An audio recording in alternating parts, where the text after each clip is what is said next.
스루프타임즈 2023년 7월 26일 파트 2 상반기 영업 실적을 대부분 중심으로 진행하도록 하겠습니다. 구독, 좋아요, 내용이 좋았다고 생각하시면 구독, 좋아요 꼭 부탁드리고 계속 보시길 바랍니다. 오늘 제가 관심 있는 기업들이 많이 공시가 됐습니다. 자동차 약진 반도체 침체라고 적어봤습니다. 현대 자동차죠. 매출이 42조 2496억 원으로서 전년 동기 대비 17.4%가 증가했고요. 영업이익은 42.2%가 증가했습니다. 영업이익률 1.8% 상승했습니다. SK하이닉스 매출 12조 4천억 원대로서 무려 전년 동기 대비 52.3%가 감소했고요. 영업손실 6조 2844억 원이 발생이 됐습니다. 전년 동기 대비 189% 마이너스가 됐습니다. 영업이익률 77.9%나 추락을 했습니다. 삼성전자 이미 그 방송을 했었는데 삼성전자 영업이익률 17.2% 하락을 했습니다. 매출은 뭐 크긴 합니다. 123조 7,500억이니까 SK하이닉스가 삼성전자의 매출액의 10분의 1로 떨어졌습니다.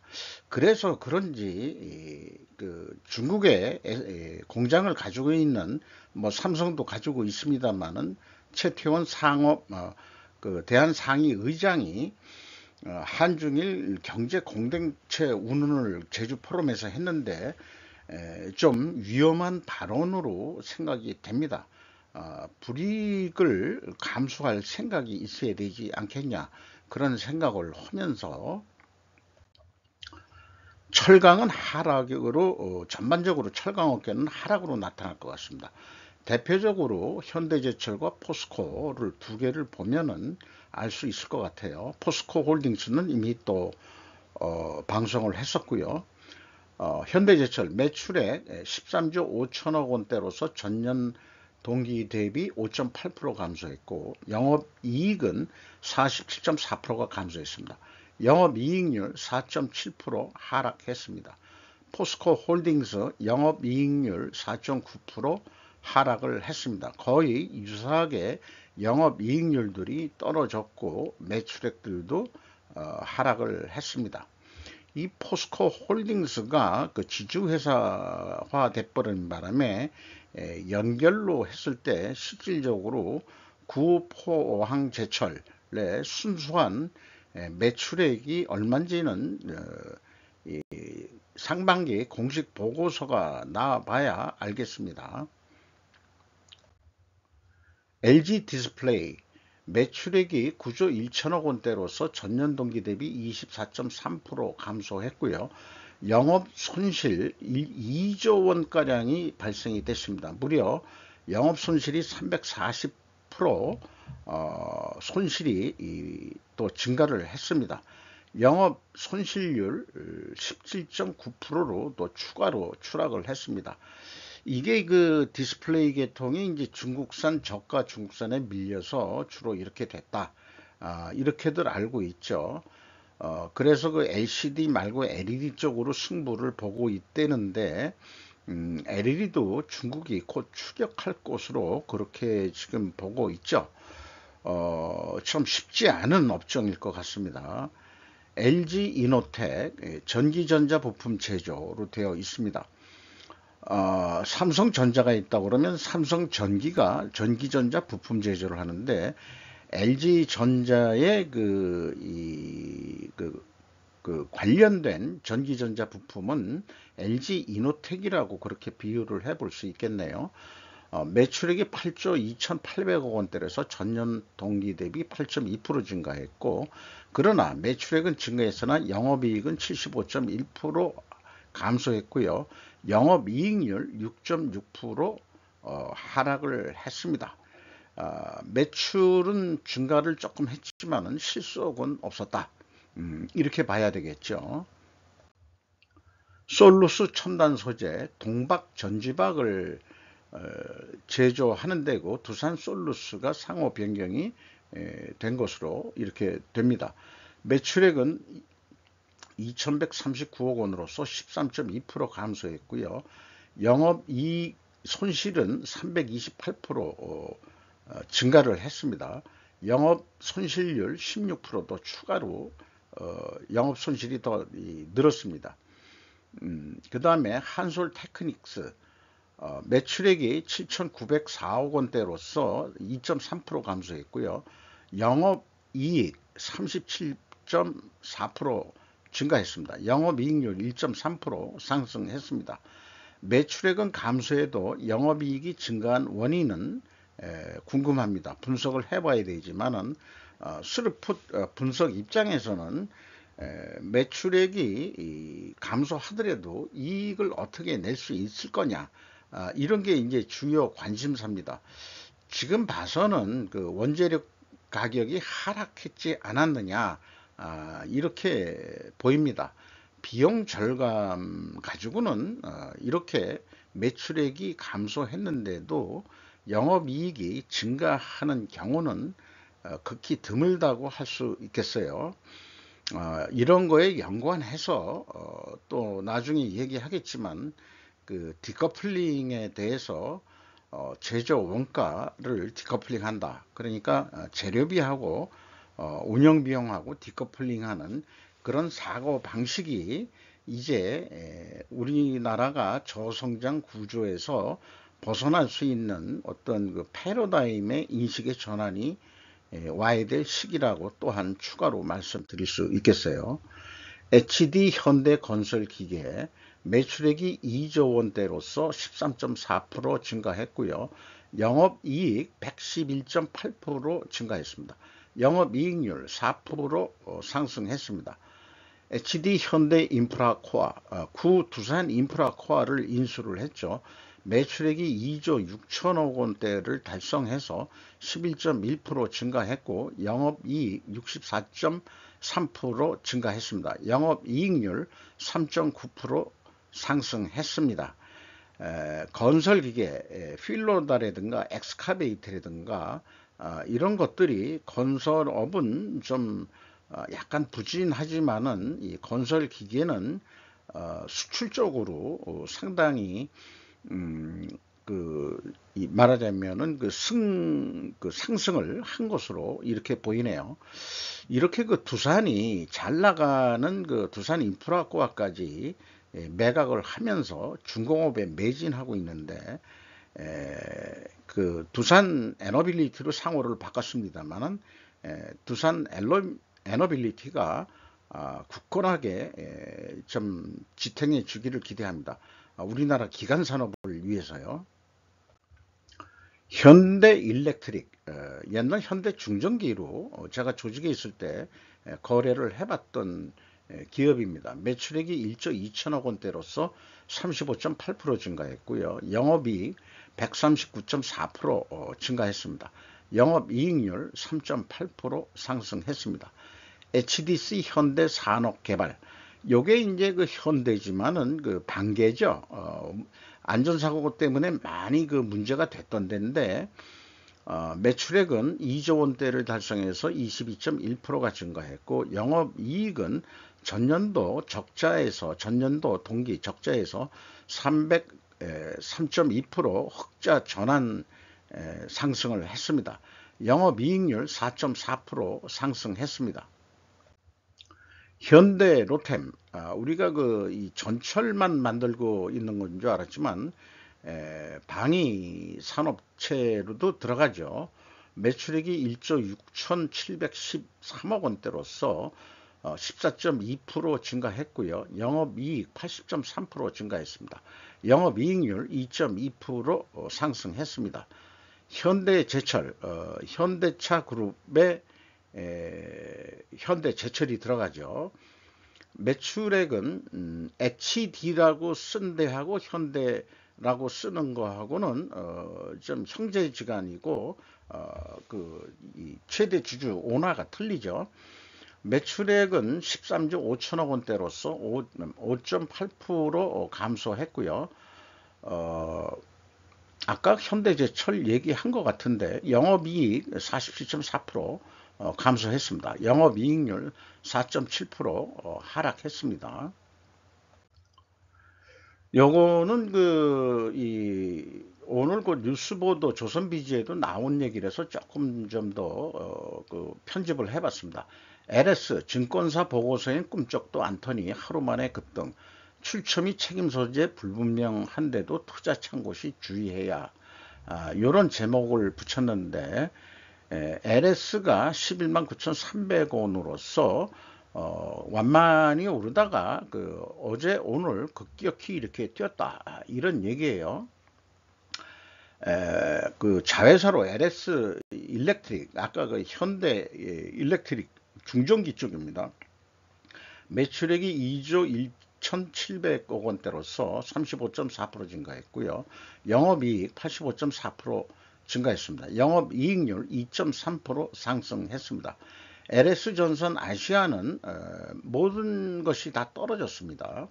그런데도 불구하고 LS에 대한 어떤 문자가 받은 글 내용은 LS 자회사들의 가치와 2차전지 해상 풍력 등 신사업 진출에 대한 내용이 줄을 이뤘고 올해 매출 추정치에 대한 내용도 담겼다. 다만 이는 이미 발간된 증권사 보고서 내용과 크게 다르지 않았다는 평가임에도 불구하고 뭔가 이렇게 갑자기 뛸 수 있는 요인이 뭐냐?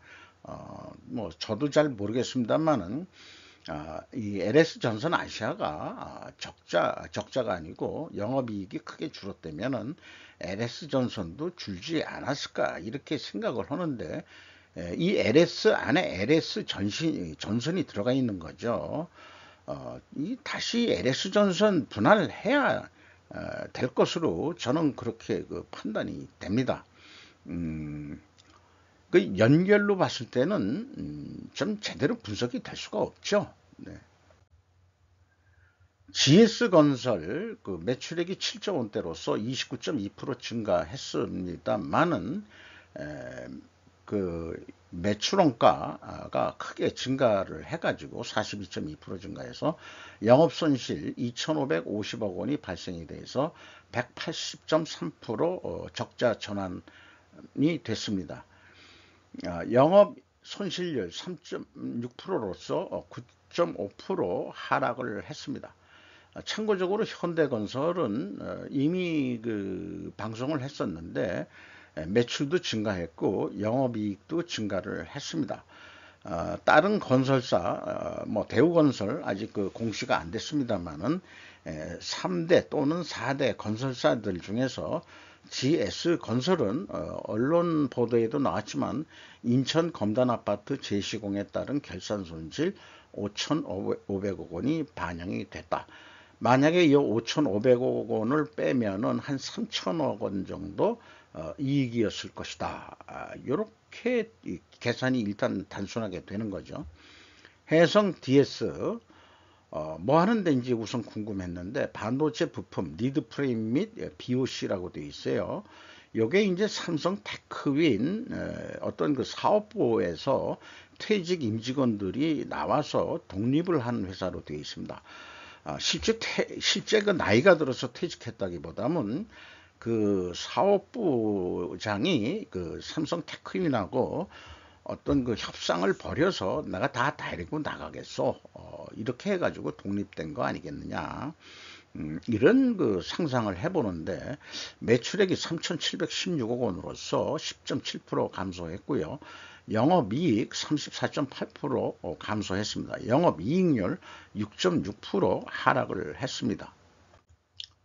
삼성물산 오늘 파트 1에도 또 소개를 했습니다만은 삼성물산과 제일모직의 합병 거기에 부당하다 해서 엘리엇이 소송을 걸고 있는 거하고 연관해 가지고 지금 재판이 99차 공판까지 가고 있는데 엘리엇이 이길지 계속 두고 봐야 될 얘기입니다만은 문 정권하고 틀리게 현 정권은 아마 그 삼성 살리는 방향으로 그렇게. 근데 이제 이 사법권에는 우리는 관여를 하지 않는다 라고 말은 하고 있습니다. 그래서 국제법무국이라는 것을 또 신설한다고 파트 1에서 또 소개를 해 드렸죠.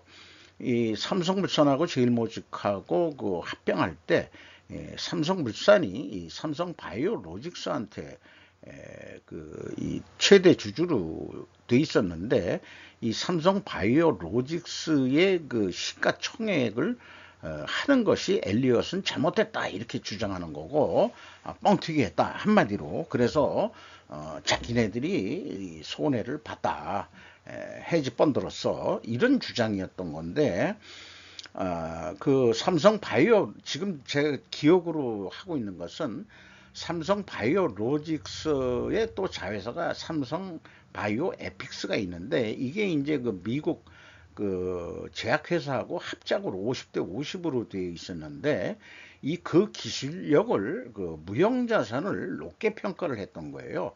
그게 뭐 한 작은 금액이 아니고 제 기억으로는 한 1조 원 이상이 더 높게 그렇게 평가를 했는데, 그게 그 공정성이 없다 이렇게 이제 엘리엇은 주장하는 거죠. 그런데 이제 우리 이쪽 이 변호 쪽에서는 우리 합법적이었다 이렇게 지금 소송이 계속 진행 중인 거죠. 이거 사실 옳고 그름의 문제를 떠난 얘기 같습니다. 솔직히 얘기하면은 분식 해결했다 안 했다 이런 것이 중요한 것 같진 않아요. 어쨌든 삼성바이오로직스 1조 5,870억 원대로서 36.5% 증가했고, 영업이익 28.6% 증가했습니다. 영업이익률은 근데 1.7% 하락을 했습니다. 마진율은 좀 떨어졌다는 얘기죠. HL만도 여기도 그 자동차 부품 쪽이 많죠. 만도도 뭐 에어컨이 옛날에 나왔던가 그런 것 같은데, 일단 매출액이 4조 원대로서 21.3% 증가했고, 영업이익 28.4% 증가했습니다. 영업이익률 0.2% 상승했습니다. SKI 테크놀로지, 요게 그 주 제조업종이 뭔지 내가 검색해 보려다가 잊어버렸네요. 이쪽도 그 반도체 같진 않은데, 잠깐 나중에 또 저도 찾아보겠습니다. 매출액이 2,948억 원으로서 7.9% 증가했고요. 그러나 영업 손실 27억이 났습니다. 영업 손실이 86.3% 개선을 시켰습니다. 영업 이익률 6.4% 상승을 시켰습니다. 그러니까 영업 손실률이 줄어들었어요. 두산 바브캣, 두산 인프라 코어는 그 매각을 했어도 두산이 끝까지 가지고 있는 게 두산 바브캣인데, 우리가 바브캣 그렇게 했어요. 소식적에 이 물건 바브캣을 제가 또 직접 구매도 해봤었습니다. 매출액이 5조 원대로서 그 31.6% 증가했고요. 영업이익은 65.9% 증가했습니다. 영업이익률 3.4% 상승했습니다. 이 그 바가지가 보통 그 건설 중장비들은 그 앞에 그 유압 실린더에 의한 작동하는 것으로 되어 있는데, 바브캣은 아주 소형으로 만들면서 이 바가지가 그 뒤에서부터 이렇게 들어 올리고 하는 그런 작업이기 때문에 소형 공간, 좁은 공간에서 어떤 그 생산 작업을 할 수 있는 그런 인기 있는 그런 그 필로다다 이렇게 얘기할 수 있을 것 같아요. 뭐 다른 제품도 나오고 있는 거로 알고 있습니다. 한올 바이오 파마 바이오 계통 매출이 702억 원대로서 39.8% 증가했고요. 영업이익은 전년도 3억 손실에서 57억 흑자로 크게 전환이 됐습니다. 영업이익률 8.7% 상승했습니다. 아모레 퍼시픽, 우리나라 대표적인 화장품 기업이죠. 매출이 1조 8,590억 원대로서 11.9% 감소했고요. 영업이익 49.3% 감소했습니다. 영업이익률 2.8% 하락을 했습니다. 이상 오늘 이 코스피의 이 영업 잠정 실적을 공시한 기업들을 거의 뭐 망라해서 소개를 해 드렸습니다. 향후 정식 상반기 이 보고서가 나오는 대로 스루프 측면에서 분석을 해서 상반기부터 우리가 이렇게 이 우리나라 지금 아까 흑자 나오는 데도 있어가지고 전반적으로는 GDP가 1.4% 하향 조정됐다는데 우리가 어떻게 해서든지 기업이 흑자를 내서 영업이익을 증가시킬 수 있는 길이 무엇이겠느냐 하는 그 방법론에 대해서 제약이론 경영을 지속적으로 좀 소개를 하고자 합니다. 마지막으로 그 파트 1에서 편집을 안 한 건데 좀 뭐 늦게 그 뉴스가 뜬 게 돼 가지고요. 우리는 한국 전쟁이 아직 끝나지 않았다는 것을 기억해야 됩니다. 코리아 타임즈 진하겸 기자가 유영복 씨를 인터뷰한 내용을 상당히 그 히스토리컬하게 얘기했는데 앞부분만 조금 얘기를 좀 소개를 하겠습니다. 47년 만에 북한을 탈출한 전 남한의 POW 국군 포로를 약칭하는 얘기 같아요. 아무도 전쟁 포로를 포기한 나라를 위해 싸우길 원하지 않는다고 이렇게 좀 얘기를 했습니다. 휴전 협정하면서 포로 교환이 있었습니다만은 그게 상호주의적이질 않았다. 그래서 자기가 37년 동안에 광산에서 강제노역을 당했는데 나이가 먹어서 거기서 풀려나가지고 살았지만은 북한 사회 내에서는 제대로 인정을 못 받고 잘 살지도 못했다. 그래가지고 어떻게 해서든지 이 탈출을 해가지고 돌아왔는데 처음에는 그 스파이 아니냐라고 또 이렇게 이제 또 오해도 받고 상당히 한 8명 정도가 이렇게 와가지고 말하자면 탈출한 그런 국군 포로들 연세들이 많으시겠죠. 그걸 대변하는 단체도 남한 쪽에 있는 것으로 알고 있습니다. 47년 동안 아무도 원하지 않을 전쟁 포로가 될 것이라는 것은 그때 거의 몰랐다. 그런데 악착같이 살아남아가지고 북한을 탈출을 해서 지금 남한 이천 쪽에 강원도 연천군이군 아니군요. 이천 쪽인가 그렇습니다만은 살고 계십니다. 자관 북한에서 남한 출신이면은 이 출신 성분으로 사회생활을 제대로 못하는 것으로 이렇게 얘기되어 있습니다. 그래서 2000년에 10월 강원도 연천군에 위치한 국군 5사단 사령부에서 뒤늦게 퇴임식을 가진 기념사진도 뉴스 보도의 내용은 있습니다.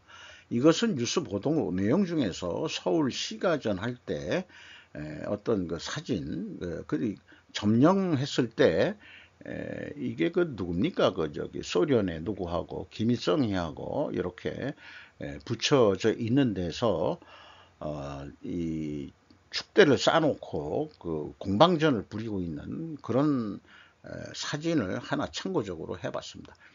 이상 파트 2를 마치도록 하겠습니다.